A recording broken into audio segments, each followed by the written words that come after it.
So I'm sure there's been a time in your life when it's been like a total disaster. You've ruined relationships by being prideful, putting yourself first. Maybe you've grown up in a broken home and you see the effects of it in your own life. And I think in those moments, there's like an angel on one shoulder and the devil on the other, where the devil is whispering, you're just like everyone else. You're just one person. There's nothing you can do to change. And then you've got the angel on the other shoulder that's reminding you that no matter how bad you've messed up, you can start from scratch. You can crumble up that piece of paper, grab a new one, and start over. And I think it's tempting for some people to listen to that dark voice that says give up, because in this human body we have, it just wants to take it easy. It wants comfort. It wants idleness, laziness, you name it. But we really got to flee from that temptation there. We have to have the power again to say to ourselves, look, it's not over. The battle you've lost, maybe in your own life, that battle you've lost is only one battle in this entire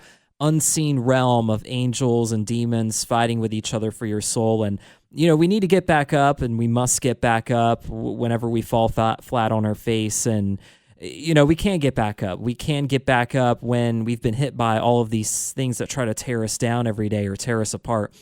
We can listen to that voice that shines a light in our own lives and says, even though you've been beat down and torn apart, we're just getting started. And we're going to become better people every day. And there's a great verse in Scripture that talks about God's mercies being new every morning. And I think it's important to address here too, because we know for certain, according to the Holy Scriptures, that every day doesn't have to be like yesterday. Yesterday was yesterday. That's gone. That's over. That's done.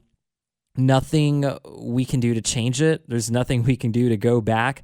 But today's today. We're starting from scratch every morning. And, I might not be articulating these things like some sort of expert theologian would. I don't have all the, seminary level degree terminology, if you just want to say it that way. But, it doesn't take a seminary degree just to say the right thing and do the right thing for other people. And it doesn't take an hour-long conversation to understand that we can always course correct whenever we do go, if we end up going in the wrong direction. And we just have to, just accept that reality that life is not over if we ever do mess up. So hopefully all of this helps you in whatever situation you're going through right now. And, maybe this will be a good piece of advice for you. If you do happen to mess up in the future, you can maybe save it for later for some time. But, hopefully you don't mess up. That's kind of the goal in general. But if you do, just remember that life is not over.